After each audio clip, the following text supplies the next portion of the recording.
Good evening.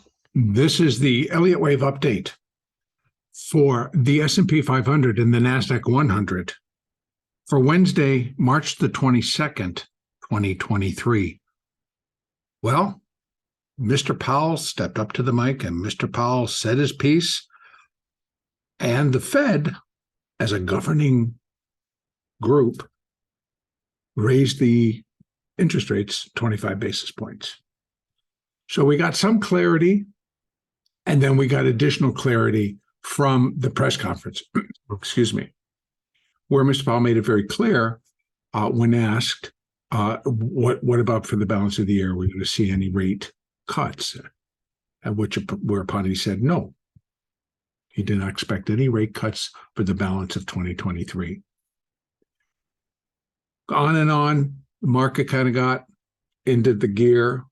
But more importantly, it showed a point where the original plan was enacted, and that was to run up against, 25 basis points, spinning that yarn that's, well, that's good because maybe it was going to be 50 or whatever the situation was at that time. But it was an algorithm and went up, and it took out stops all the way up. And they ran it to next levels. We had next resistance at 40.60 up to 40.75.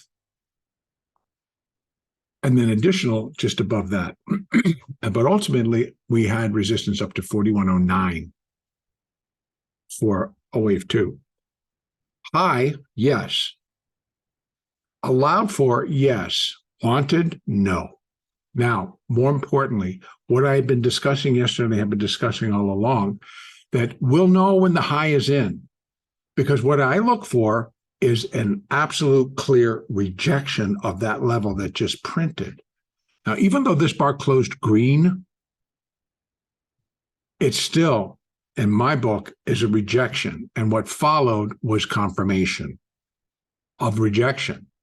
Now, I am still looking for more, but this is a dang good start to what we saw.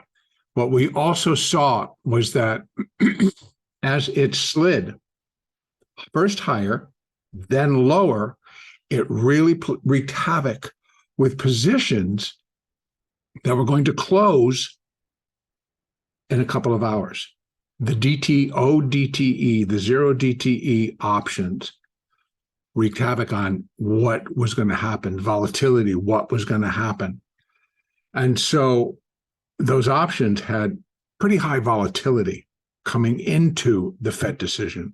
The volatility cranked up a little bit during that whole thing, and then up and even a little higher as the markets turned. All on a trip to get back to zero. Basically, why? Because those options were going to expire at the end of the trading day. So that's really what ended up being in control. But more importantly, was the tone change, was the flip. I'm still looking for additional confirmation, but it was a good start. And so much so that I have now filled in the count. So we've done a minor 1 and 2, minute 1 and 2. So we remain within that minor third. And now starting back down in, in a minor third, within it, minute third. Okay, so first fibs that I'm going to put on this chart, because now we're going to start tracking it to the downside. First, let me just add, if there's any upside left, first I'm going to put in the fibs for what the rally we have done thus far. So all of wave two, I'm not going to take into consideration, and I want to look to see what we have going on here. And what it appears is that the algorithms tie themselves in to Fibonacci or variations thereof. But they use fib levels, and they might use them a little differently. They might run it from here to here. They might run it from here to here. There's different combinations, extensions, retracements that you can put together to dictate where these algorithms may or may not go intraday. So as you break this down further and further and further, those fibs continue to work. and you add additional fibs. But these are just for this rally that we've just completed. So those fibs come in at, this one was 39.84. Then we had 39.56, which is next up. We got close to it today, coming all the way down to 66.65. But we're looking for 56. That'll provide a little bit of support even overnight while we wait. But I would imagine that once the Asian markets catch on and the European markets come open, they're going to react and we should continue to go lower. That is my expectation. But we should find next support 39.28. Ultimately, in the terms of the rejection plan that I'm looking at, I would want to be more comfortable if it broke quickly, like tomorrow, below 39. And again, from here, it's not that great of a stretch when you consider that we got up to 40.73 and we closed at 39.62, somewhere in there. So it's not that big of a stretch to think that the S&P can't drop 70 points tomorrow. They can. In fact, I'm looking for that rejection, but even greater. This is a third wave, building within a third wave. So in all honesty, we are in that 3 of 3 move. Now, since this really played out too far, if they really want to kick this into gear, we're back at a degree level where it should be a lot bigger than what we've seen inside here. It should be more of this degree. Bing, bing, and start really diving for the getting through these levels. I would think that we get below 3,800 quickly before we start to kind of do one of these, fool around, maybe even get a narrative change for a day or 3. So that's what I would use these for. Now, more importantly, I want to add also at this time, since I'm putting the 2 there, what can we look at to see what we can gather for the third, the minute third? So to be more specific, would help if I use the right ones. Oops, don't want to add that. I want to get rid of it. Thank you. I'm going to go over here. Oh, one last thing that I'll do while I'm on the hourly chart, I'm going to give it the old test. I just want to see. We were way up here, right? On a closing basis, this 5th wave is a nothing. It's sideways crap. And then boom, boom, boom. And then it just turned on its own without too much additional pressure. So that I call the sniff test, and it passed. It passed, and so far. Now I'd like to see it go in that a little bit more. Back to the candle. What I want to add next is the extensions for wave 3. So we're going to go here, here, here. Here we have wave 3. Again, you would match up the inside so you can get your points, and the ones that overlap are going to get a little bit higher rating in terms of a spot to rest, a spot to bounce around, or we might form a point of control for a while, above, below, above, below, above, below, and then finally it picks it up again. And we would continue again to look for the downside because that seems to be the trend resuming. And so that's how I put together the picture. So initially 39.32, 38.98. So again, real quick, we get below 3,900, which is what I'm looking for. We get there and then we break quicker, right? We can get down to 38.50 and then look what happens. Black hole between these 2 fib levels. It's sort of black hole-ish. It drops real quick, 38.50, 37.890. So we get like a 50, 60 point turn, and that, in many ways, if you're watching the market and you're watching the algorithm and you're watching how it comes in on a vehicle such as Bookmap, then you're going to notice all this. You're going to see that the sellers, you're going to see, are they aggressive? Are they market orders? Are they standing orders? Are they sweeps? You're going to get that picture. Well, this is where I'd be looking for sweeps to come in. You might look for sweeps between these 2 levels.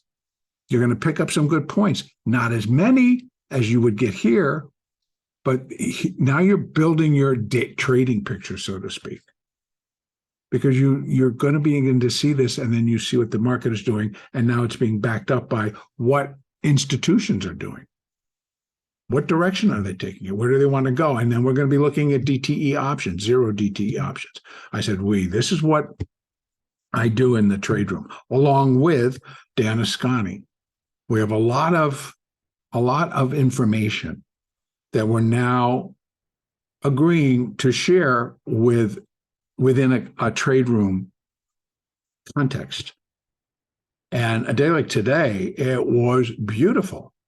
It was beautiful when you have enough information that you can see where they're taking it. You just jump on. You go for the ride. You go play, even if you're taking the ride just for $5 or $10. I mean, index dollars. And that's how it was moving today, folks. So yes. I don't want to go into the trade room thing because Dan and I intend to make a not a webinar, but a podcast where we'll discuss what we'll be talking about. And I, excuse me, I more than likely will record tomorrow's trade room so that, again, you'll get an idea of what we're doing now. Excuse me. And a lot of talking as well today. Back to the S&P. Within the context of the minute third wave down, I am looking for at least 37.90, but ultimately, because it's a third wave, I'm really going to be looking for 36.14. So again, as I talked about earlier, I'd be looking for this thing to start putting rejection and to just start going through 3,900, 3,800, 3,700 before it decides it's going to rest and take a breath. And I think that's before it would to break below 3,600. So I think that the minute wave 3 could quickly get us down to this level.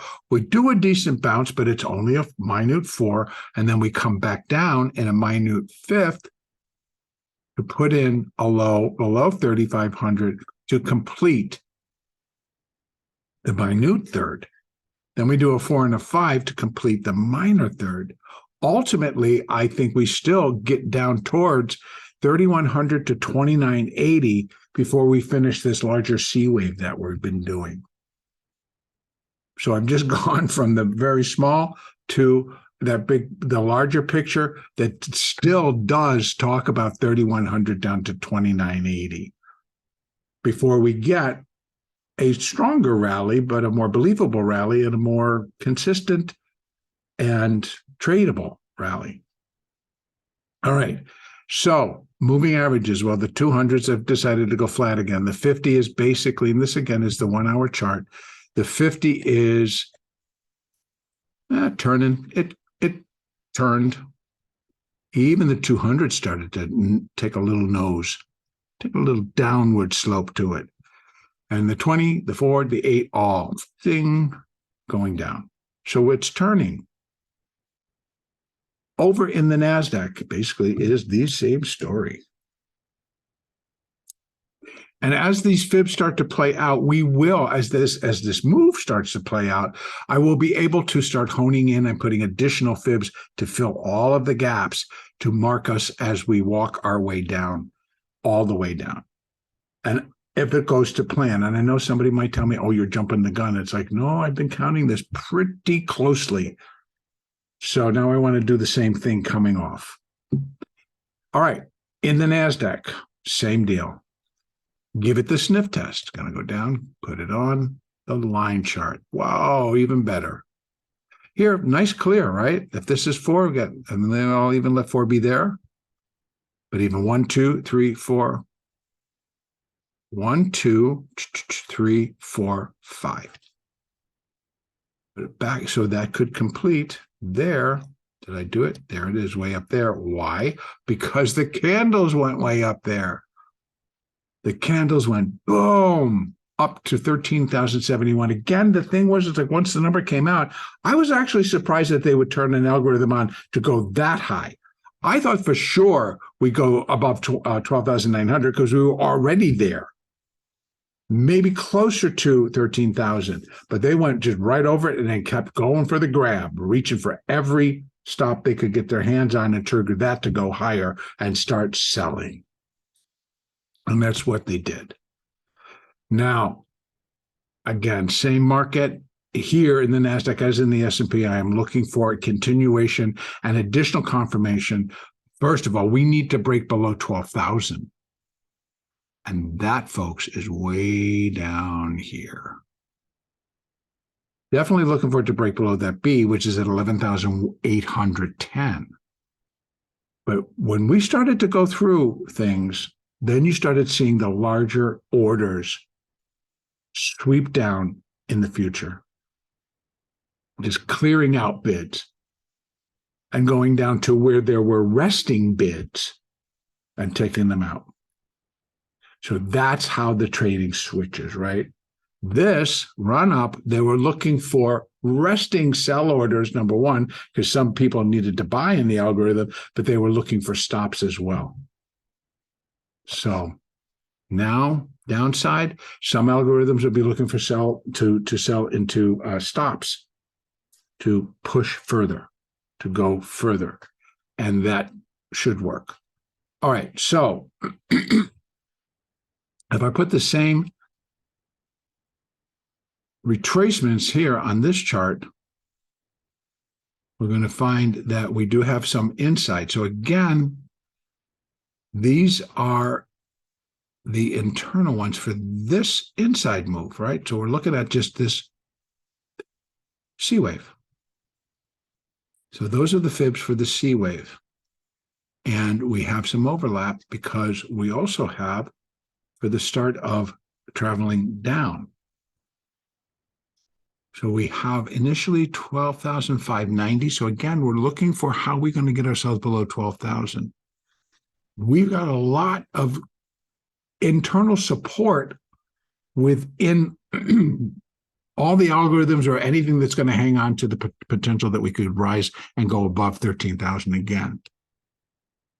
They're going to be looking for support at 12,590, 12,440, 12,002. There's around 290 to 12,300. All right in here. And that's our first overlap. So I say we start to break there. We should break quickly there and then see, same deal.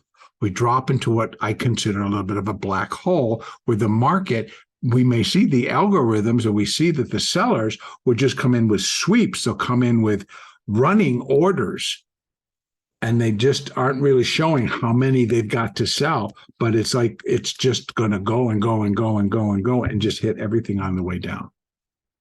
So, and here's where we would look for it. So between 12,180 down to 11,800, we could get a lot of serious ding, ding, ding, ding, ding, ding, ding. And again, we're in a third wave. We're in the third wave. And we haven't even gotten, and this is a start to a minute degree that we're going to see drop. I'm for sure looking for it to drop below 11,800. This is how it should get there. This is how we may see it trade. So for tomorrow, I am suspecting that we'll start to continue to get downside pressure. There's enough that came out today. Now it's continuing to come out. You'll watch and see how how news gets reported. On the way up, it was all the Fed's got this, the Fed's going to do that. Well, the Fed came out and told you the truth today. Now you got to change the narrative, and I think that happens very quickly.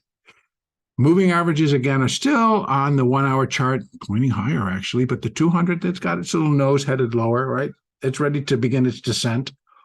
And so the others have also, the 50, it is actually coming down from the 12,000 foot level, going to drop a little bit more. And then, we got to get this 200 out of the way, and it's going to start dropping. All right.